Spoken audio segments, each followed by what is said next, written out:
I'm Emily Mashak, and you are listening to Tuned Into NoCo, Town Square Media's show that lets you know what matters in NoCo.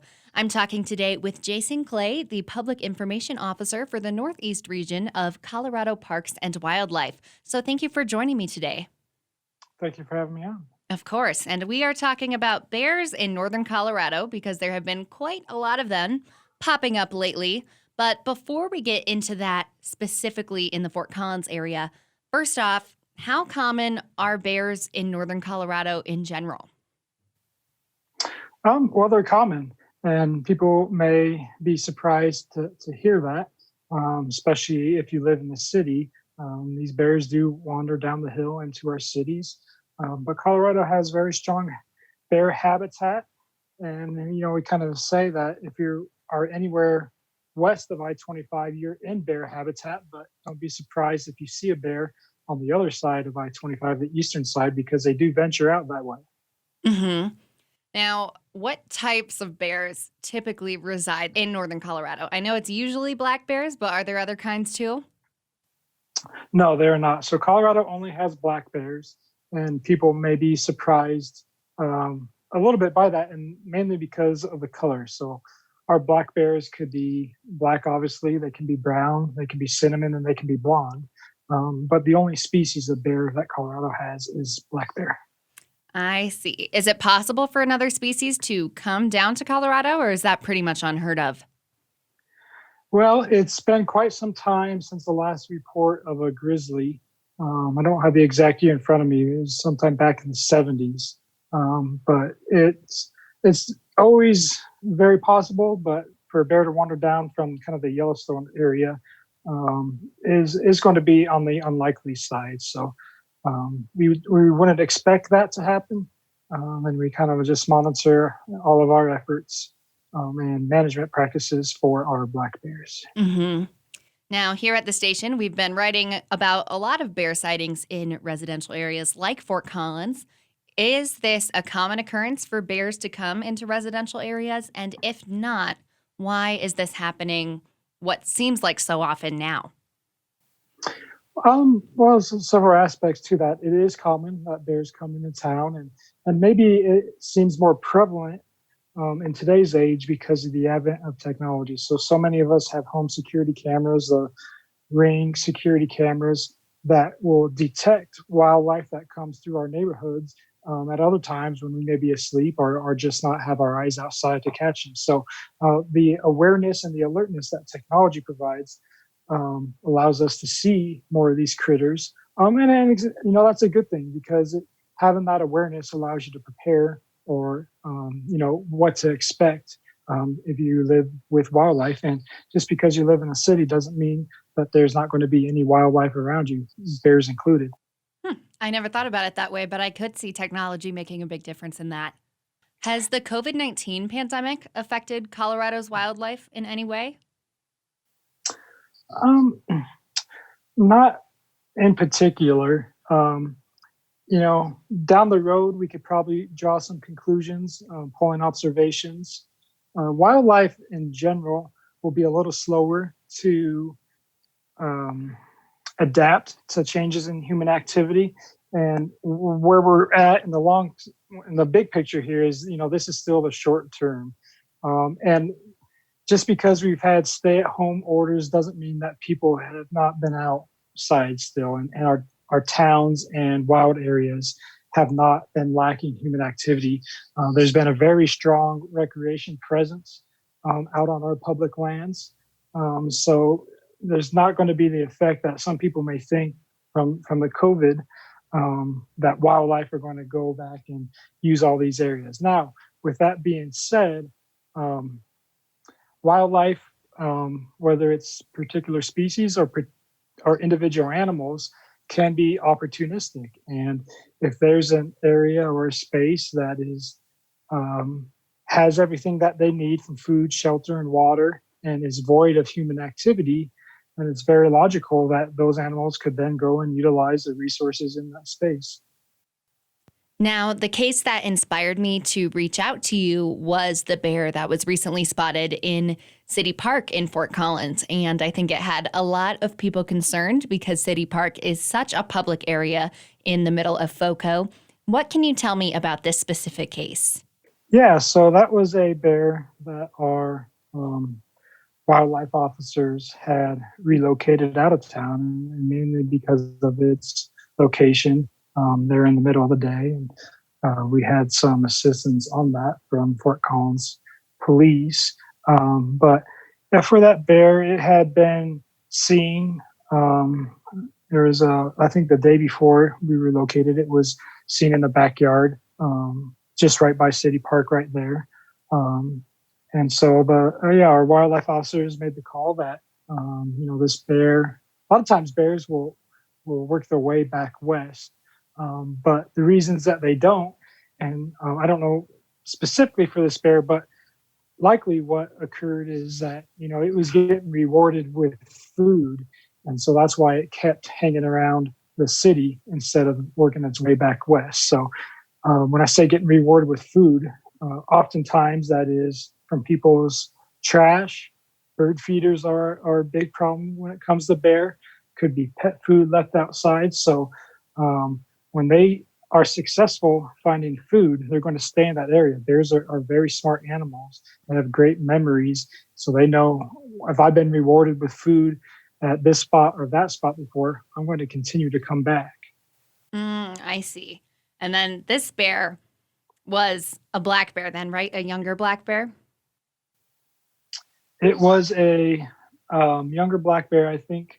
Wildlife officers said it was a yearling, so it was, that 1 to 2 year age. I believe they said it was around 60 pounds. Okay. Now, if you see a bear in a public area, like if you're hanging out in City Park or your yard and you just see a bear, what should you do? Well, number one, you don't ever want to run from the bear. You want to stand your ground and you want to talk to it in a firm voice. You want to make yourself look bigger. So you could, if you have like a jacket on, raise it above your head, wave your hands above it. Never have a bear where it feels like it's trapped, where there's no escape route. So if you're, say, on a trail and there's rock formations on one side, and there's only one way for the bear to go, don't get in that bear's way. Always give a bear an escape route. And another important thing that is very beneficial is to report the bear activity that you do see. It's important for us as wildlife managers to know where the bears are, particularly around our neighborhoods and communities. And the reason being for that is so we can try to mitigate any conflicts between bears and humans.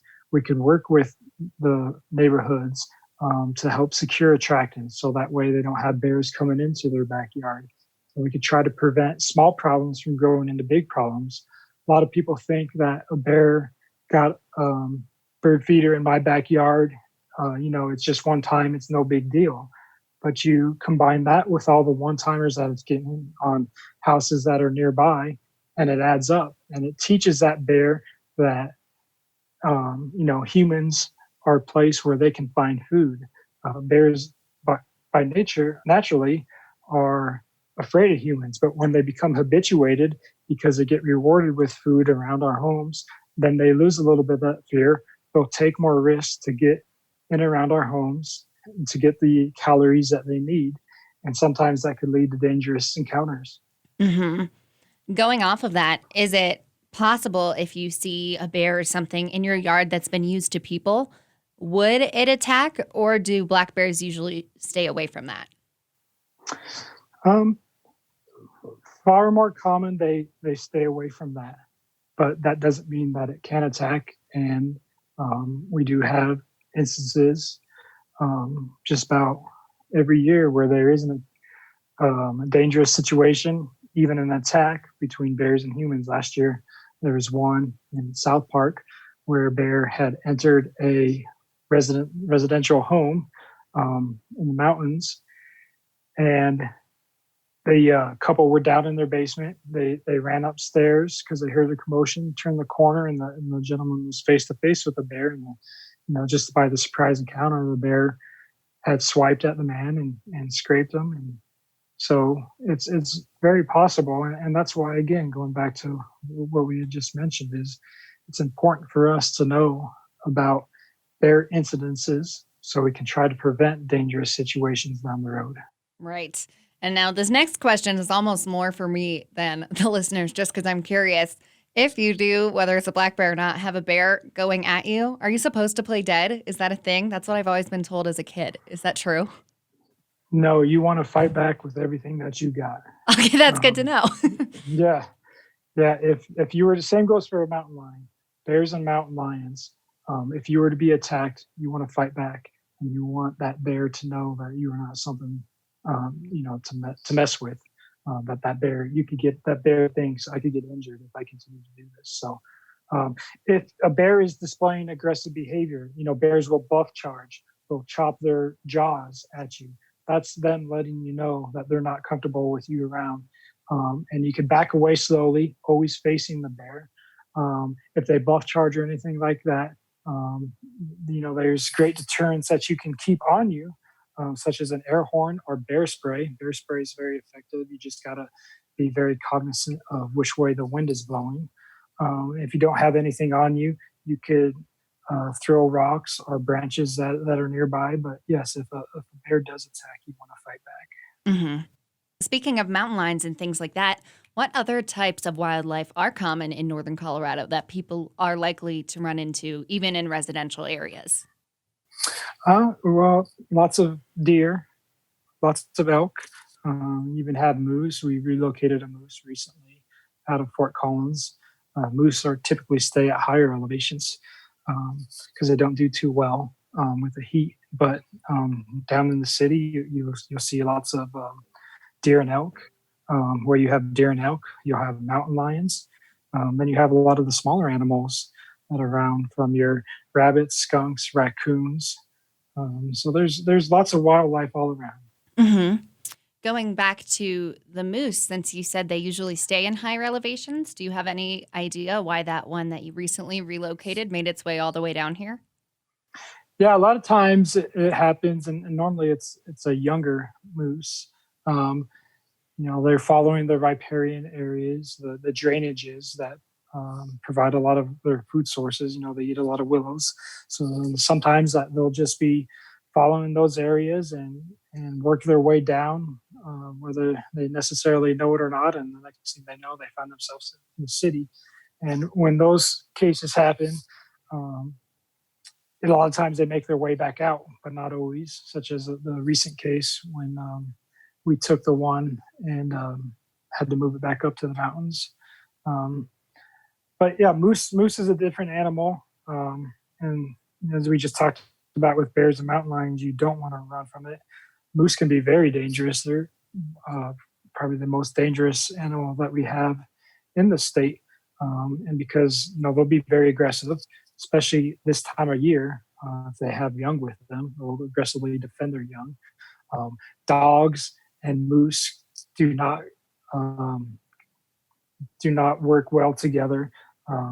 So if you have a dog off leash and it runs off in the woods, and a moose is nearby, that moose is probably going to chase after it, trying to stomp it, and your dog's going to run back to you. So all of a sudden, your dog's running at you with a moose in tow.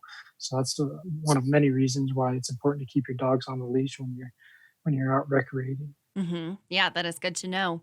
What else do you think is important for people to keep in mind about bears or just wildlife in general in Colorado during this time of year? On the bears front, um, bears are a fascinating animal, and people, when they do see them, a lot of times are in awe. So if you have a bear that comes around your property, enjoy the experience. Hopefully, it's a very quick one. Take your photo, but you need to do yourself and that bear a favor and haze it away. You don't want that bear to feel comfortable around humans. So a simple hazing away, blowing an air horn, banging pots and pans, just letting it know, that this is not a comfortable place for me to be hanging out right in my backyard. So you can do a lot of good to reinforce with bears, to prevent that habituation by some simple hazing tactics. But it's okay too to enjoy the times that you do see them. But just do that in a quick manner. Take your photo so you can remember the experience, and then do the right thing for that bear. Mm-hmm.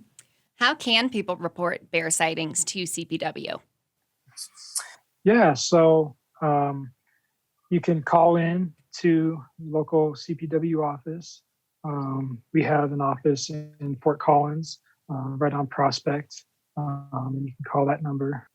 So calling it in Monday through Friday during regular business hours is good.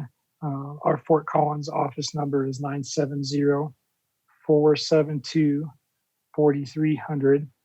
Now, if you have conflicts with bears after or outside of regular business hours, you can report those into Colorado State Patrol by calling 303-239-4501. And we're dispatched through Colorado State Patrol, so they forward on all those reports to us. But we always highly encourage people to let us know of bear activity. If it's from just a simple sighting of it's in an open space by your yard to bears getting into trash or bird feeders around your homes. That is very good to know. Well, thank you, Jason, for taking the time to talk to me today. It was really interesting, and I appreciate you relaying this information to our listeners. Yeah, thank you for having us on and sharing the information about Colorado's bears. Again, that was Jason Clay, the Public Information Officer for the Northeast region of Colorado Parks and Wildlife. Learn more at cpw.state.co.us.